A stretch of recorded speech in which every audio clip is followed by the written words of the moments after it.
we thought that'd be a good idea for us to partner with maybe some kind of a designer, a fashion designer, since we were taking that angle with our brand.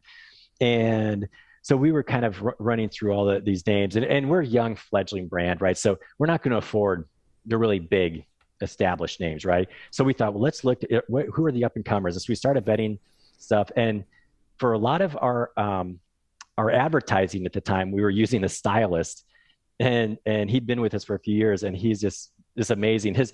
He goes by a single name, and it's like shares, that kind of thing. And he's like, he said, wait a minute, you guys, stop your search. I got the perfect person for you. And his name's Cannon. It goes like Cannon, his name is Brendan Cannon. But he's kind of a celebrity in his own right. But he was doing our styling, and he's like, I got this. His name is Jason Wu. And you guys, he's gonna be perfect, because he was very familiar with the brand, with us as we were kind of working with him. And he's like, you know what? His attention to detail, everything you guys are talking about, the truth of materials that you're talking about as a brand, he is doing it in fashion. It says, and so we're always worried about fashion designers, because you would think like, oh my gosh, they're so over the top, right? They're so crazy. They're right. They're all about them. Prima donnas, right? And so you have this preconceived notion in your head. And I remember the first time meeting with Jason, and he was just the coolest, nicest, most down-to-earth guy you could meet. And I remember him coming to our headquarters for the very first time. And we're sitting down, there's just kind of like the two of us, and there's a couple other people in the room. You kind of have that little awkward silence there to begin with. And I just jump in, I'm like, well, Jason, here's how we do stuff, and I just, here's our process and how we do things. Because we were bringing him in because we were trying to get, do some brainstorming on what we wanted to do for for this collaboration. And he's like, and I'm saying, yeah, we do these, we start off, we get inspired, we're doing all these trips, we do all this stuff. And he's like, and he kind of perks up. He's like, you guys travel? He says, I love to travel. I travel for inspiration all the time too. I said, yeah. And we just sketch this stuff out, all that stuff. When we do these, and he's like, I do that too. I just do all these thumbnail sketches and stuff all the time too. And everything we kept saying, okay, yeah, then we do these prototypes, stuff like that. He's like, I totally prototype all my stuff. I got to do, And so it was fun within the span of like 5 to 10 minutes. You've gone from an awkward silence to talking back and forth, because you realize whether it was fashion or product, the design process, that creative process was almost virtually the same. Right. And the only difference, right? You think about what he does from a fashion industry, right? There has to be structure in clothing and fashion, right? There has to be, the same emotional components, all the same psychology in those purchase decisions. Everything that happens in product happens in fashion, and vice versa, right? So it's, it was just, and from there on, it just became this great relationship. And he had that idea when we were doing something, we were batting around, we knew we wanted to do something really clean and simple. And we had the nuggets of what you see as the Jason Wu from Brizo product suite. Seth actually designed, was the designer, so you're going to get to talk to. So he was the one who actually did the initial sketches that became the Jason Wu for Brizo. And and Jason was helping us. We were, providing us some input. And he was the one though that said, I want the little black dress of the faucet industry. So I want to do matte black and only matte black. Oh, that's a great way to put it. That's a great way to put it. And that's what he said. And we were a little hesitant, because think back when, I can't remember when we first launched that, but matte black was not a big thing at the time. And we're like, you know what though? It fits, and it's Brizo. So we aren't looking for mass, right? We're looking for some polarization. We're looking for, to be distinctive. I always saw matte black, even in the early stages, as being timeless, cause it's, and so we ended up doing this matte black, and he, I still love the story. I don't know if you used any of his accessories, like any of the towel bars or anything. Yeah, we did. Yeah. So you notice the back, the little back escutcheons are kind of like this fleur-de-lis, or this little rosette, flattened black rosette, almost like a flat cookie. Well, it was a great story. How we got to that was we'd been working with Jason. We had the whole faucet suite completely designed, looking great. It was amazing. And then we said, hey, let's talk accessories now.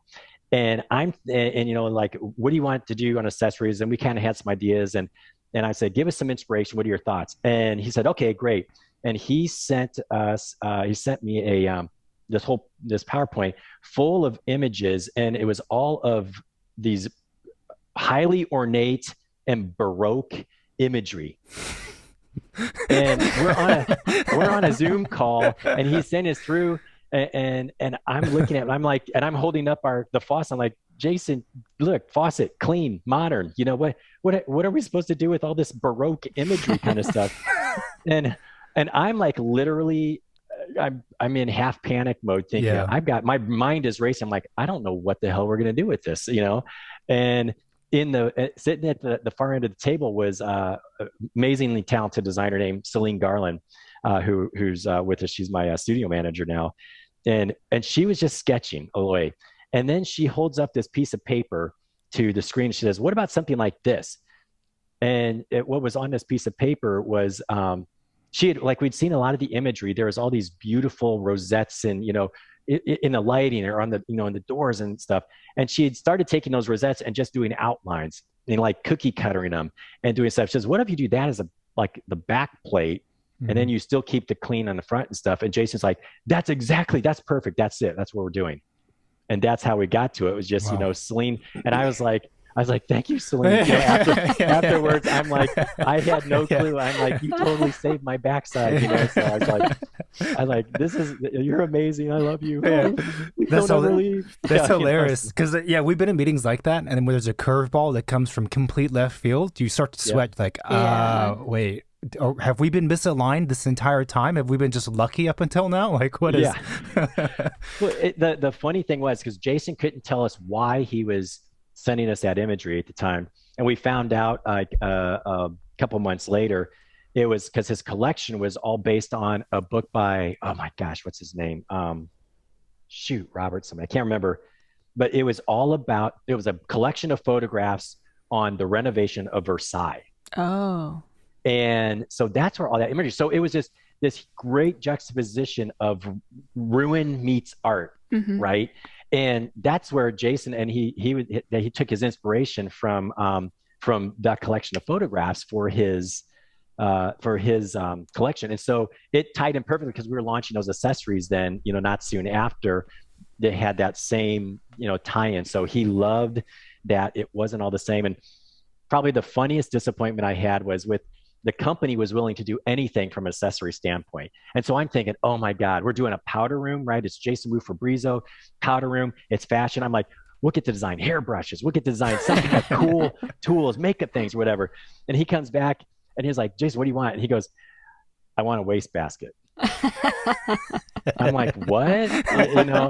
I'm like, what? A wastebasket? And he says, yeah. He goes, my biggest pet peeve is I can never find a good looking, quality wastebasket. It's not like, just feels like cheap plastic. And I'm like, but we can do anything. We can do, and he's like, no, I just want a wastebasket with the collection. I'm like, I was like crestfallen. I go back to my office, talk to the team, and so, and the irony is we spent it's the best darn wastebasket you're ever going to find. We spent so much time designing and finding the right materials, because we actually ended up making it out of a thermoset, which is what you make bowling balls out of. Wow. So it's got great weight. It is quality. It looks amazing. And, but I just still can't believe of all the things, we could have done. And we ended up doing a wastebasket as our special accessory. And to this day, it's